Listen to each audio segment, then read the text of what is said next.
Hello everyone, Argsy here. Welcome back to No Creek Farms. Just getting the 8330 topped up with diesel here. We are full swing back into our wheat harvest. So obviously last time we got field 1 out the front there, done, and today we are going to jump into field 28 and make a start on this, get this all harvested. So I'm going to end up with a lot of straw, which we will need to bale. We're obviously going to run both combines. I've got them set up already on course play, running the same course. I've set it to 6 meters wide using the gleaner, which means the slightly wider header, 6.3 meters, that is here on the front of the John Deere won't quite be doing its full potential, but I think it just made it a little bit easier to run them together than trying to run them on a separate course. So that is where we're at. That is what we're going to do. We've still got all the auger and everything is all set up out the front there. Just make it out past the tractor there with the gravity wagon and everything like that. So we will make a start on that. I'll see how things are going. If it's going pretty well, I might even try putting the 9560 onto the grain cart here and then start baling some of the straw, but we'll see. 2 combines, it's probably going to keep the grain cart a whole heap busier than normal, so nothing more to it than jumping into the combines and getting them underway. So I'm going to start off with the John Deere. Obviously it has a slightly larger hopper, so it can therefore make it further around the field before it needs to unload. So if we just get this in here, make sure everything is running properly. There we go, we've got all our straw swath and everything like that going. Should be able to bring it up course play and send it off from next closest point. It is set to left, so there we go. You just set moving over just a touch to match the course width that the gleaner would provide. So we'll let him get underway and we'll go and get the gleaner going as well. And there we go, that is the gleaner off and moving already, and filling up pretty fast, almost 20% full already. So like I said, I think we're going to have our work cut out for us in the grain cart, keeping up with both of these. John Deere has made it a reasonable way around the field already.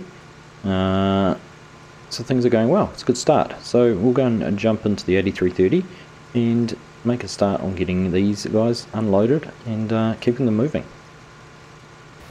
So just pulled up here beside the gleaner. I'm just going to take a little bit of grain out of here just to make sure that it keeps going. We don't want to get so far ahead of it up where the John Deere is and then find that when we're waiting for it to catch up, we are having to backtrack to unload. We'll just wait there until the rate slows. There we go. I think there must be an empty hopper, so we'll go and catch up to the John Deere and start getting them unloaded as well. The hopper's not looking too full on the John Deere just yet, which is good. We've got a bit of a bank here just on our left, which would make it pretty hard to unload on the move.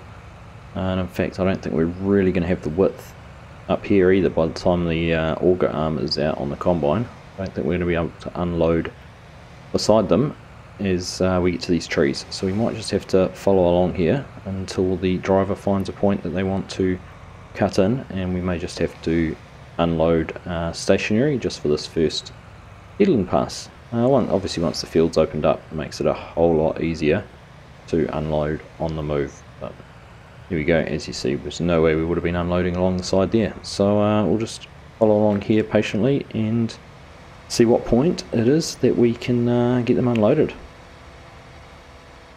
There we go, we just gave them a little bit of space and you can see they are backing up now and should cut in on the right and leave us some space to be able to pull up the side and get them unloaded. The gleaner is coming along there behind, so not too far away. Not sure how full they are and whether they're going to make it this far or not, so we'll just have to keep an eye on that as well. There we are getting this all unloaded out of the John Deere, and like I said, the gleaner is rapidly catching up. So it's probably a good thing we did take some grain out of their hopper, because with their capacity being a lot less than the John Deere's, I don't expect they would have got this far, and we would have been having to back up quite a way to get them unloaded. Not much room to turn around in here, but hopefully they're going to catch up to us in a second and stop. So I just realised we did not have put the convoy mode on for the gleaner, so that was why they came up so close there behind us. We've got that set now. It is a 50 metre offset behind the John Deere, so we should not have any more little accidents like that. Now fingers crossed, we'll wait and see, but I'm hoping the John Deere will make it the whole way around without needing an unload. Not quite sure if we were halfway around, probably not. So we might find that they have to do a cut-in again before we get back around to the start. But we are already 50% full in this grain cart as well, so we are certainly, I think, going to have our work cut out for us, keeping these guys and girls moving.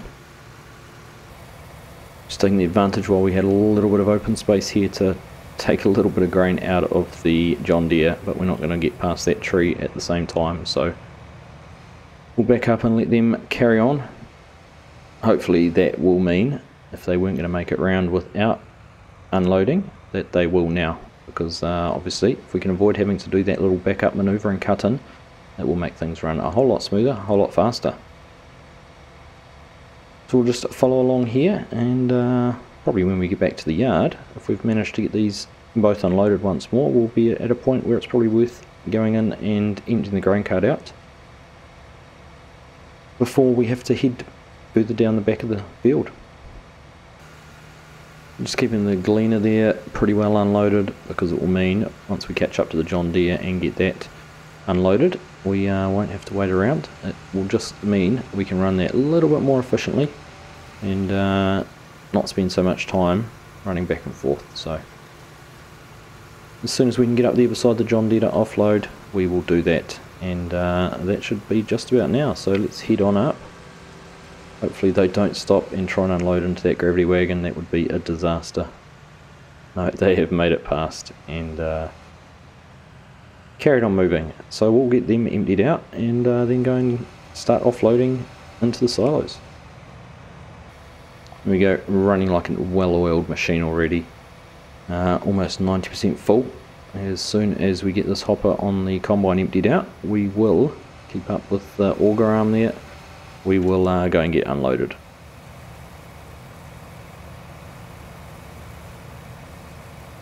Looks like there's still a little bit of grain just on the bottom of the hopper. In fact, we're going to get to 100% before we even get the chance to do that.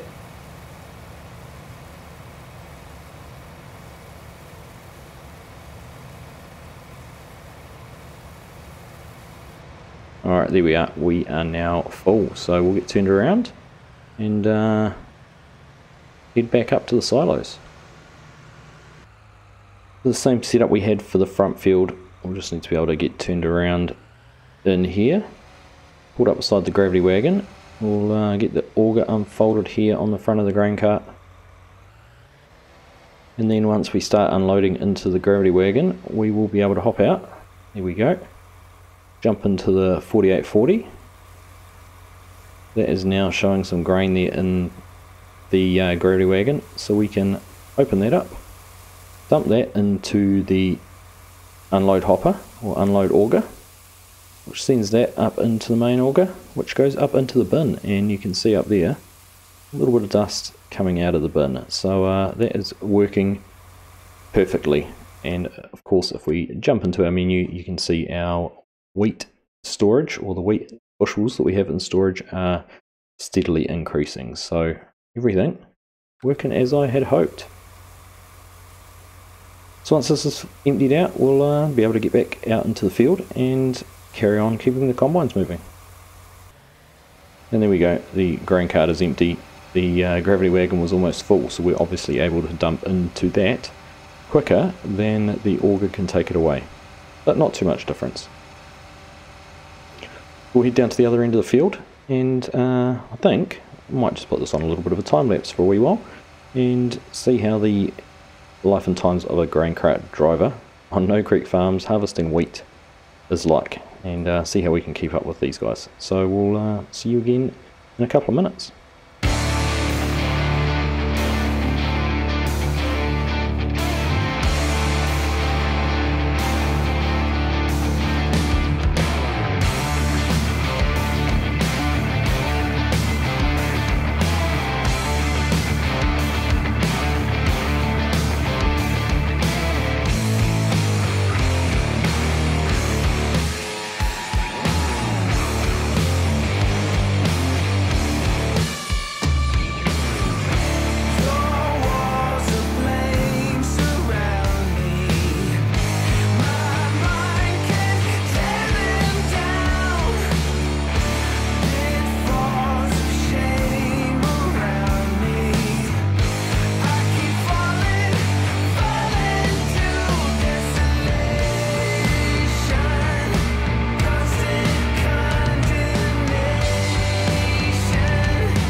things are going pretty smoothly at the moment. I'd say, well, we're not quite halfway through the field, but we're pretty close to it. Now that we're on the up and down rows, it's not quite as demanding on the grain cart. There's a bit more downtime. So I might take that opportunity to possibly swap the tractors over, because I thought I might be able to go get that front field baled while we're waiting between loads, and just make sure we're getting all the grain there. It's a bit hard as we go through a bit of a rough patch in the field, but I thought we may take the opportunity to go and get that front field baled. So I think, looks like that's empty. We'll just wait there and let them get out of the way. So we'll get the gleaner emptied out, we'll spin around and go and line up next to them, and then we'll go and make the swap. Bring the 9860 out here with the grain cart, and then we will go and hook the baler up to this one. And in fact, it's pretty perfect timing on the gleaner there, and we'll make a start on the field getting it baled. Slight change of plans here. I've got the 8960, not a 9560 out. Not sure why I was thinking about then.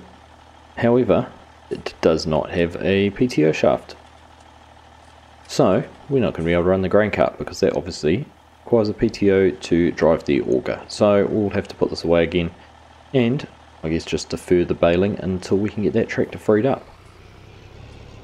So we will keep moving in the grain cart. Looks like the combine is ready to be offloaded or unloaded, so we better get back out there and make sure they keep moving.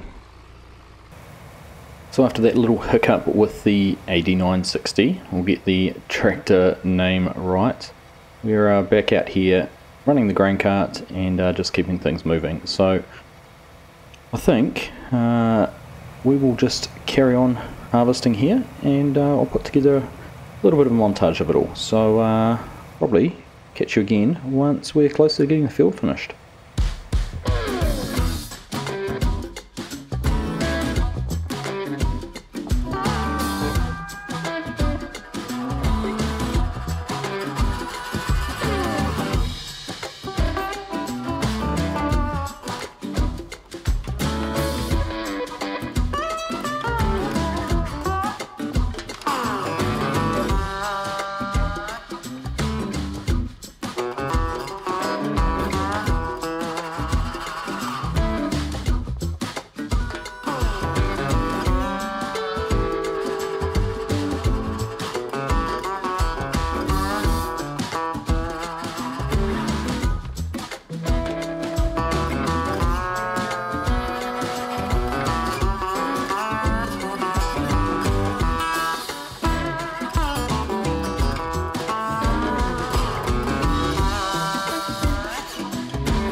So we're right here over in the end of the field, just getting the John Deere unloaded. We're probably going to have a problem in a second because the gleaner will want to go down and do another pass, I think. Not quite sure, but what I might do is stop the gleaner when they get to the end of that little run they're doing now, and we'll just finish that last little piece off manually. But there we go, all finished with a significant amount of straw that we're going to have to get baled. So it's going to leave us a rather big task ahead.